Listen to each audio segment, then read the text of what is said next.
All right, let's get into our next discussion now. Recent reports of theft on aircraft at airports in Nigeria has given rise to questions of safety and security at Nigerian airports. Indeed, aviation experts are now expressing concern that none of the 26 airports nationwide has met minimum standard of the International Civil Aviation Organization bordering on enhanced security. They say the security architecture in these airports are yet to be reviewed despite prevailing security challenges in the country. Now, at the moment, only the airports in Lagos, Abuja, Kano and Port Harcourt have perimeter fences, while others are still largely unprotected from both animal and human intruders. The ICAO's standards and recommended practices guide our transport operations of all United Nations member countries. Right, we have joining us now an aviation expert and former general manager, NAMA, Shupo Atobatele. Atobatele. Yes, I love local names. Wonderful. Good morning, Shupo. Nice to see you. Yeah, good morning. Welcome. Thank you. Doing a fantastic job. Now, thank you very much. Now, when you travel abroad, say you're coming from London or you're coming from New York or Dubai or South Africa or even Kenya, and you hit Nigeria, Murtala Mohammed Airport or Nnamdi Azikiwe Airport, there is this sharp contrast between where you're coming from and where you're going. I wonder how Nigeria even got some of the international ratings that they got in the first place when, if you make comparison side by side with the airports they have in other parts of the world, Nigeria is really still far behind. Yeah, let me start by saying that when you travel abroad, normally your perception will have to change because of the environment. Mark you that most of the things that we have here, they are imported. They are not made in Nigeria. The MMA, Murtala Mohammed, you are making reference to, I know most people, most travelers, they make reference to that airport because of the chilling system that have not been effective over the years. It was installed as far back as 1979. And the conveyor belts, maybe hedging or whatsoever. So when you arrive, you want to see that your luggage comes out immediately. But I'm not speaking for anybody. I've been in the industry as a reporter before I graduated to become a general manager of public affairs NAMA. So whatever thing I'm seeing here, I'm seeing the truth, but nothing but the truth. But let me say this, that making reference to two airports that were recently satisfied, I want to tell you, it's not a wishy-washy job. They are laid down procedures. If you don't walk through those documents, you can't pass it. And that's why our own person, that's Dr. Miwa Aliyu, ICAO president, that came and presented that certificate to our president. And let me tell you, there are 4 stages that you have to go through before the airport can be satisfied. Number 1, there's what you call Annex 14. The Annex 14, talk about the airport design and operation. Then we talk about document 9974. Which give you about manual about certification of the airport operation. Then there's another document relating to safety management. Then another document relating to oversight management. So you have to walk through all this. If you don't go through all these document analysis, you cannot pass the certification. And it's not a Nigerian document. Even though Nigeria is a member state of ICAO, so you have to walk through this document. For people to say that other airports are not satisfied or no, it's stage by stage, and it's capital intensive. Number 1, just like in journalism, that's what you call 4 W's and H. Why this? Why are you satisfied this airport? For what reason? Where? When? Then how? So you have to walk through all this.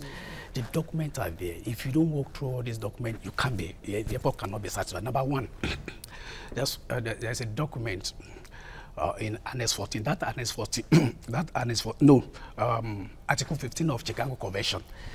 That one tells you that any aircraft that is coming from another member state must have uniform conditions to the country that is flying to. Take for instance, if a plane is leaving Accra, Kotoka Airport in Accra, and it's coming to Nigeria, the conditions that are there at Kotoka Airport for takeoff and landing, and it's coming to Lagos, that condition must be applicable in Lagos for that airplane to land. So that document is there. You have to walk through that. If you fail that one, they cannot satisfy those. And let me say this. I said I'm not speaking for anybody, but I'm saying what is on ground now. Nigeria remains the only country in Africa, that's what we call Africa region, Africa Indian Ocean region of ICAO. Nigeria is only country with 2 international airports that have been satisfied, not even South Africa. Not even, that is Lagos and Abuja. So they walk through all these documents. And let me say this, it's a continuous program. In the next 2 years now, they have to be available for recertification again. And going by how often does 2 years. Okay. 2 years. So it's not a one-off thing. So if the standard, the structures are there for you to maintain, the next 2 years when the inspectors, when they come around, they check it, they look at the gaps, the security labs, everything. They look at it. If you're okay, then they certify. And let me add this again, reason for certification and what they look at into. Number 1, security. If there's bomb threats, are you ready to cope? Terrorism attack, are you ready to cope? All this perimeter fencing, are you ready to cope? If you go to maybe there's a fortified perimeter fencing. The same thing in Abuja. Kano, I think this time around, this quarter, the airport that I know is going to work on Port Harcourt, Kano, and Enugu. Okay, these are international, airport that they need to go through this certification. Please let me add this again. Before you can be satisfied, the personnel on ground, how competent are they? Your runway, your coordination of your runway, your runway, your taxiway, your visuals, your landing aids, your drainage system along. How standard are they? There's what you call international standard for everything that you do within the so there's a kind of checklist. You have to follow one by one. Once you fail in one, then you can't. Yes, I think I need to come in here now. Yes, yes. You promised to tell us the truth. Yeah, the truth, yeah. The whole truth and nothing and but not even the truth. Yes, many of the airports really are said to be, apart from some of the things prescribed by ICAO before they get certified. Some of them are the operations manual, emergency plans, as well as aerodrome security program. Yeah, exactly. I mentioned those. Do our airports have that in place? Because we know that all our airports, not even many, have been struggling to get certified by ICAO for close to 20 years or thereabouts. So why are we sure that this time is going to happen? And do they have all the checklists? Have they checked all the lists? Sure, they have the checklist. Let me say the question now is, why are they concentrating on this major airport? Because they run 24-hour service. Okay. Other airports like Akure, how many flights go to Akure? Even Loring, Bauchi, all these small airports, Benin. So they concentrate more on MMI, Kano, Lagos, Abuja. Because they run 24-hour service. When I was in a service, anything from 6 p.m., you can't fly to a place like Akure. And the politician there, they'll be asking, no, we want to fly. No, if you want to fly, give us written demand that you want to fly. So that we prepare the logistics. Because the facilities here cannot run 24 hours. But when you give us notice, we can give you like 1 hour extension. And you pay for it. Pay for the staff that will be on the ground. We pay for the, what they call it, the power supply, the diesel that they will run, the gen. So you pay for all this one and you are clear. Anything from 6 p.m., most of the airports, they are closed. So that's why there's heavy concentration on all the international airports. By the time they finish, maybe mid-time of this year now, at least we'll be talking about 5. Not even South Africa, as I'm talking about, that I know.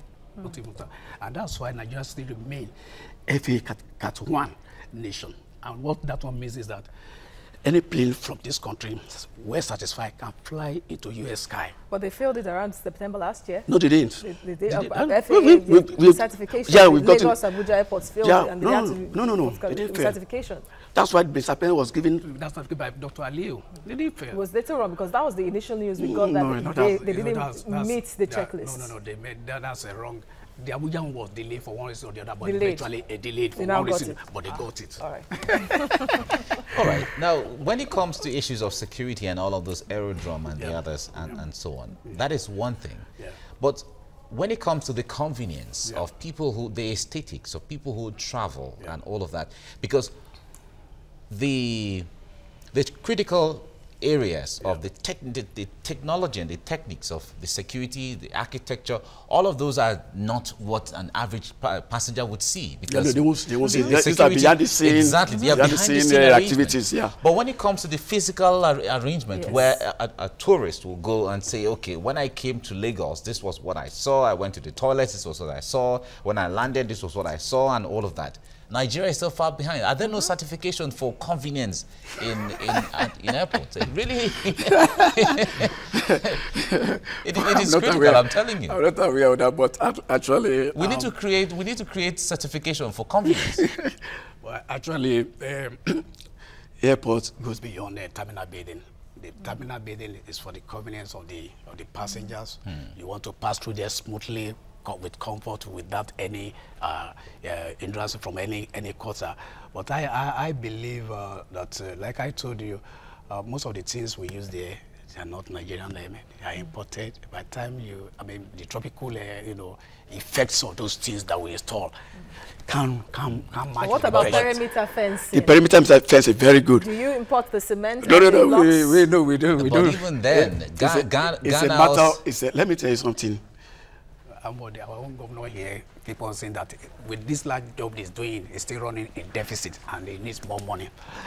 Just like in your normal budget, education will be looking for this, health will be looking for this, aviation will be looking for this, and aviation, this is what we can give you. So we are talking of 22 airports being managed by this agency at the airport, Federal Airport Authority. That are making money?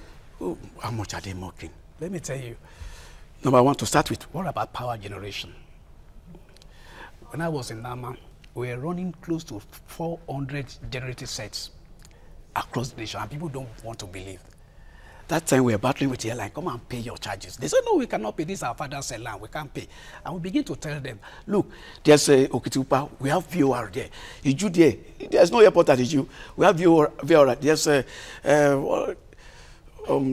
Bida, we have VOR. Somebody must be there, discussion must be there, generator set must be there, 250 kVA, 24 hours. So the same thing, we are talking of perimeter fencing. The money is not there. So it's going to be a gradual thing. Move from the major airport, then you now move to Enugu, that are now going to international flight. Enugu just started about 2 years ago. Ethiopian Airlines is going there, gradually, except if some government and state government are now coming to assist. Because to fence about 240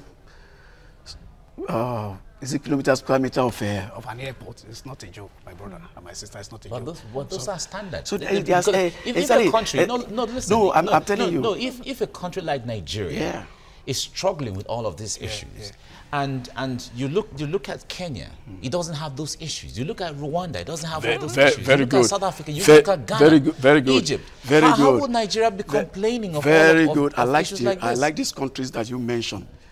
The question now is, how many airports do they have?